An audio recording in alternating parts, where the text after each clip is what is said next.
Selamat malam, Bapak Ibu Saudara yang dikasihi oleh Tuhan Yesus Kristus. Pada malam hari ini saya kembali mengajak kita untuk merenungkan kebenaran firman Tuhan. Dan saya berikan tema renungan pada malam hari ini adalah dosa menghasilkan dosa. Dosa menghasilkan dosa. Nah Bapak Ibu, ada dua tokoh yang akan saya ajak kita untuk lihat pada malam hari ini bagaimana mereka melakukan satu dosa dan menghasilkan dosa-dosa yang lainnya. Tokoh yang pertama adalah Kain. Nah, kita tahu Bapak Ibu bahwa Kain ketika persembahannya tidak diterima oleh Tuhan, dia kemudian menjadi marah. Dia iri dengan adiknya Habel karena persembahan Habel diterima. Dan ketika ia menjadi marah, Tuhan datang memperingatkan Kain, Bapak Ibu.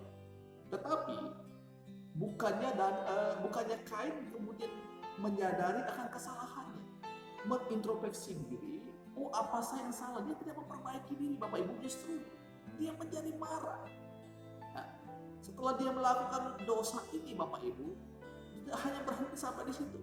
Maka kemudian akhirnya katakan dia memanggil adiknya Kain, adiknya Habel, dan untuk mengajak dia pergi ke padang, Bapak Ibu. Tujuannya apa? Ia ingin menghabisi nyawa adiknya Habel. Dan tentu Bapak Ibu ketika dia mengajak adiknya Habel, tentu dia tidak memberitahukan bahwa dia marah sama dia dan dia akan berencana membunuh. Karena tidak mungkin adiknya Habel akan pergi kalau adiknya tahu bahwa dia akan melakukan pembunuhan terhadap dia. Nah ini artinya dari dia dosa iri hati, dia kemarahan, kemudian menghasilkan dosa yang lain, dia menipu adiknya Habel, ajak pergi ke padang. Dan ketika sampai di sana Bapak Ibu, kita katakan ia kemudian membunuh adiknya. Jadi kita lihat di sini dari satu dosa menghasilkan dosa-dosa yang lain. Nah Bapak Ibu Saudara, kemudian saya mengajak kita untuk melihat tokoh yang kedua, yaitu adalah Raja Daud. Raja Daud juga seperti itu. Ketika Raja Daud jatuh dalam dosa bersama dengan Batseba, Bapak Ibu, bukannya ia menyadari bahwa dia sudah berdosa, tapi dia berupaya untuk menutupi dosanya itu dengan dosa-dosa yang lain-lainnya. Nah, bagaimana cara dia menutupi dosanya, Bapak Ibu?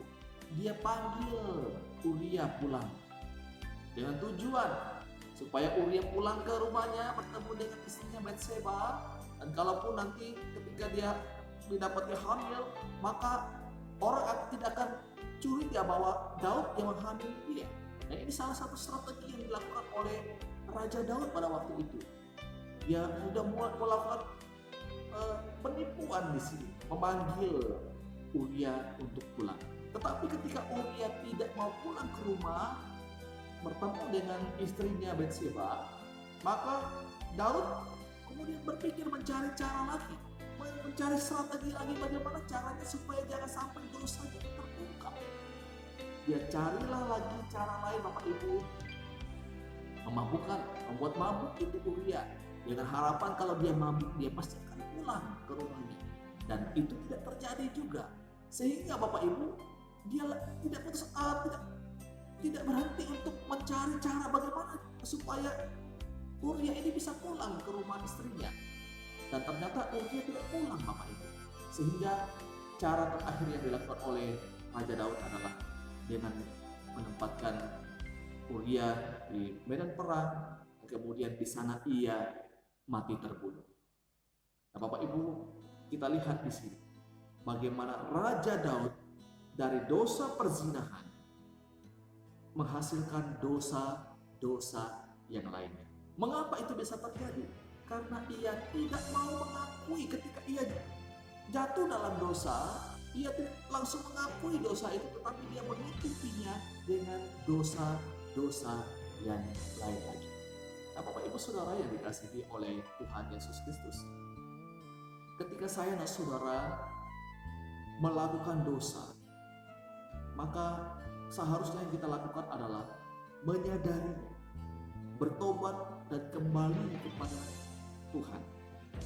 Karena kapan kita menyembunyikan dosa itu, maka itu akan menghasilkan dosa-dosa yang lain. Saya berikan contoh Bapak Ibu. dan satu dosa menghasilkan dosa yang lain. Misalnya, seseorang melakukan dosa mencuri. Dia mencuri milik orang lain, Bapak Ibu.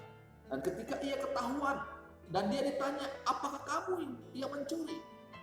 Dia akan katakan, bukan saya yang mencuri. Dosa yang pertama dia mencuri. Tetapi ketika dia ditanya, apakah kamu yang mencuri? Dia katakan, bukan saya. Dia sudah masuk kepada dosa yang kedua, adalah dia berbohong, tidak jujur. Nah, ketika dia terus didesak untuk mengaku, dia menjadi marah. Tambah satu dosa lagi, dia menjadi marah. Dan ketika dia terus didesak untuk mengaku akan hal itu, akan apa yang dia lakukan, maka ia menjadi emosi dan akhirnya dia memukul orang lain. Nah, ketika dia memukul, tambah lagi satu dosa, Bapak Ibu. Dan ketika tidak hanya berhenti sampai di situ, dan ketika dia terus didesak untuk mengaku, maka dia kehilangan akal sehat, emosi sudah tidak stabil, tidak bisa terkontrol, akhirnya sampai pada pembunuhan.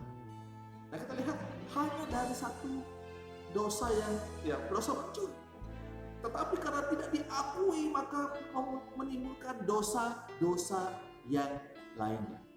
Jadi kalau saya pakai istilah saya, Bapak Ibu, kalau dosa itu tidak diakui, itu dosa itu bisa beranak.